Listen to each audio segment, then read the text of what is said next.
Once covering over 90 million acres of the southeast, the Longleaf Pine Ecosystem dominated this landscape. The thirst for lumber and turpentine in the 1800s to early 1900s led to major declines in this forest. Now, only around 4% of that original acreage exists, and much of it is fragmented and in need of restoration. Threats to its continued health include conversion to agriculture, introduction of invasive species, conversion to less desirable pine species, human development, and lack of naturally occurring and prescribed fire. Restoration efforts are underway throughout the entire former range of the Longleaf Pine ecosystem. Common restoration practices include conversion of other pine species back to longleaf, restoration of native ground cover, and reintroduction of fire to the landscape. Fire is a key component to restoring and maintaining the Longleaf Pine ecosystem. Historically, naturally occurring lightning strikes and Native American activities would have been responsible for creating wildfires, especially in the growing season. Without summer fire, these open, grassy savannas secede into dense hardwood and scrub-dominated stands that do not support many of the rare wildlife of the Longleaf Pine Forest.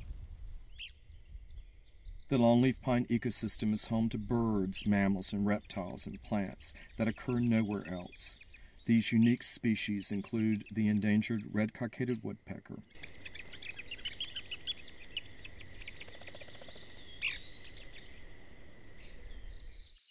Bachman sparrow,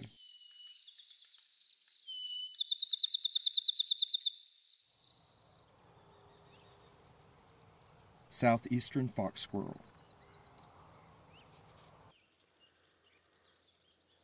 northern pine snake, and the fire lily.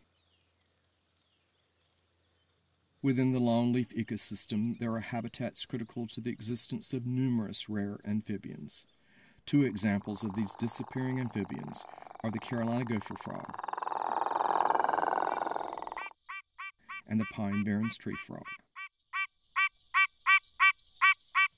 The Carolina Gopher Frog requires an open pine canopy and grassy ephemeral ponds for breeding and egg laying.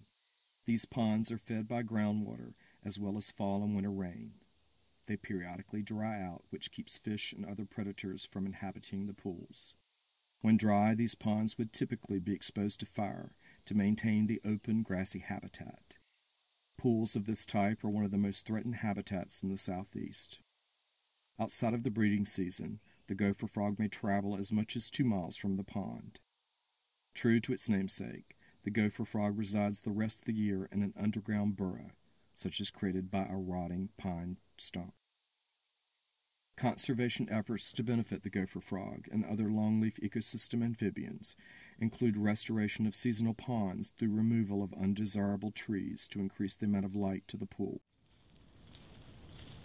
addition of controlled fire to maintain desirable grassy ground cover,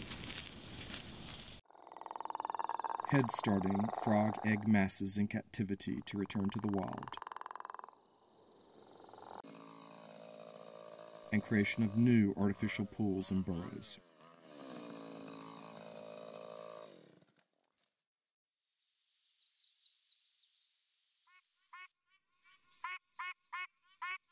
The Pine Barrens Treefrog is a small green frog with a unique purple stripe behind each eye.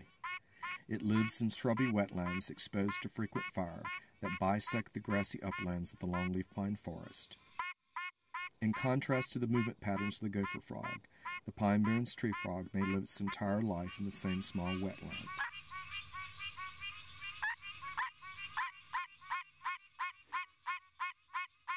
This frog breeds in March through September, and males can be heard calling for potential mates after dark. The presence of the Pine Barrens Treefrog is a good indicator of the health of the longleaf pine ecosystem.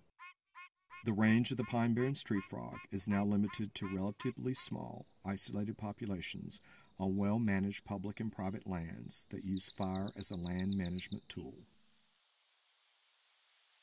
Conservation and restoration of the Longleaf Pine Ecosystem and its incredible diversity of flora and fauna is happening throughout the Southeast. Partnerships between public and private land managers collaborate to increase the acreage of conservation lands and expand the use of controlled fire.